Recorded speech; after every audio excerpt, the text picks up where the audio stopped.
मेड़ता उपखंड के ग्राम अकेली ए में आज कैरियर डे के उपलक्ष्य में राजकीय उच्च माध्यमिक विद्यालय में विद्या विजन पथ सेमिनार का आयोजन किया गया। समारोह में नागौर कलेक्टर अरुण कुमार पुरोहित मुख्य अतिथि के रूप में, वहीं नागौर पुलिस अधीक्षक मृदुल कछावा समारोह में अध्यक्ष के रूप में मौजूद रहे। निवर्तमान सरपंच अशोक गोलिया ने बताया कि कार्यक्रम के दौरान कृषि, विज्ञान, कला, खेल व उद्योग जगत से जुड़े विशेषज्ञ ने बच्चों और युवाओं को कैरियर से जुड़ी संबंधी जानकारी दी। युवाओं और बच्चों को कैरियर को लेकर विशेष मार्गदर्शन दिया। बताया कि किस क्षेत्र में कौन सी जॉब है और उसके लिए कैसे तैयारी करनी होगी। कलेक्टर पुरोहित और पुलिस अधीक्षक कछावा ने बताया कि उन्होंने किस प्रकार संघर्ष करके आज ये मुकाम पाया है। इसी के साथ ही मेड़ता पुलिस उप अधीक्षक रामकरण सिंह मलिंडा ने भी साइबर को लेकर उसके कैरियर के बारे में बताते हुए साथ ही साइबर फ्रॉड से किस प्रकार अलर्ट रहे, इसकी विस्तार से जानकारी दी। मेरा ये सुझाव था कि क्यों ना युवाओं के लिए कार्यक्रम है, तो राष्ट्रीय युवा दिवस से बेहतर कोई दिन नहीं हो सकता कि इस मुद्दे पे हम इस विषय पर अपनी चर्चा करें। मुझसे पूर्व तमाम वक्ताओं ने अपनी बात रखी। विषय स्पेसिफिक आप सभी को मार्गदर्शन दिया, गाइडेंस दिया, और मैं मानता हूं काफ़ी हद तक वो आपके लिए फायदेमंद रहा होगा। मैं अपनी बात को बहुत संक्षिप्त में रखूंगा, बहुत सीमित शब्दों में अपनी बात को रखूंगा, और आशा करता हूं कि आप लोग अभी तक बोर परेशान नहीं हुए हैं।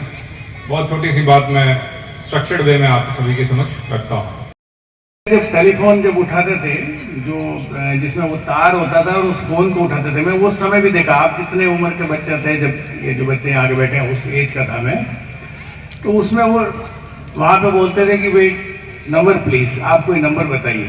तो अपन नंबर बताते थे तो वो वहाँ फोन लगा के बात कराते। फिर उसके बाद का समय बदला, कुछ साल बाद डायलिंग सिस्टम का टेलीफोन आया, फिर उसके बाद कॉर्डलेस फोन भी देखे, और आज करते करते 2025 वर्ष के भी पहले हम इंटरनेट, मोबाइल और इस सब समय के साथ, जब टेलीविज़न भी नहीं था, जब जन्म हुआ या जब बच्चा था या बड़ा हुआ, तो मैंने जो है वो टेलीविज़न नहीं होते हुए देखा, रेडियो देखा। तो रेडियो से इस स्टेज पे अपन आए। ये विकास है, ये प्रगति है जो पिछले 30, 35, 40, 35 साल के अंदर विश्व ने की है। और आज गांव में भी ये सब चीजें हैं, जबकि हमने वो समय भी देखा है जब शहर में भी टेलीफोन किसी मोहल्ले में होते थे, मोहल्ले के एक आध घर में होता था, लोग बुलाने आते थे। पहले फोन आता, फिर वो कहते कि मैं घंटे भर बाद दोबारा करूंगा, जब तक बुला के रखना। तो वो ये डेवलपमेंट है, ये विकास है जो हुआ है, जो हम सब ने अपनी आंखों से देखा है। कई बार हम कहते हैं विकास जो है वो इतनी तेजी से हो रहा है, ये तेजी आपको दिख रही है। और टेक्नोलॉजी में तब क्या क्या हो रहा है जो हम सब देख रहे हैं। बोलते हैं कोई बात नहीं, मोबाइल दूसरा ले आएंगे, लेकिन उस मोबाइल का दुरुपयोग हो सकता है। तो एक पोर्टल है भारत सरकार की, संचार साथी पोर्टल, जिसके ऊपर अलग अलग और उसके अंदर पोर्टल है। तो CEIR पोर्टल है, जिसमें आपका मोबाइल कभी भी गुम हो जाए तो उस पोर्टल पे अपने उस मोबाइल की डिटेल्स,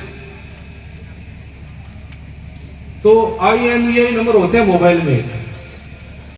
क्योंकि स्वामी विवेकानंद जी का आज दिवस है, राष्ट्रीय युवा दिवस है, तो हम सभी जानते हैं कि स्वामी जी का एक वाक्य था जो उन्होंने कहा सब पूरे देश के लिए, उठो जागो और तब तक मत रुको जब तक लक्ष्य प्राप्त न हो जाए। मेरे ख्याल से ये आमतौर पे सभी ने ये वाक्य सुना होगा, ये स्टेटमेंट सुना होगा। मैं पुनः इसको दोहराना चाहूंगा कि उठो जागो और तब तक मत रुको जब तक आपका लक्ष्य प्राप्त ना हो जाए। इसी वाक्य से एक शब्द निकालकर मैं अपनी बात को शुरू करता हूं, लक्ष्य। सर्वप्रथम जीवन में कोई भी कार्य हो, जब तक आपका लक्ष्य तय नहीं है कि जो भी कार्य हम करने जा रहे हैं, चाहे वो आपकी पढ़ाई है या अन्य कोई भी कार्य ले लें, लक्ष्य तय होगा तभी आप अपने प्रयास जो है वो पूरे लक्ष्य की ओर केंद्रित कर पाएंगे। लक्ष्य का अर्थ ये हो सकता है कि बहुत स्पेसिफिक हो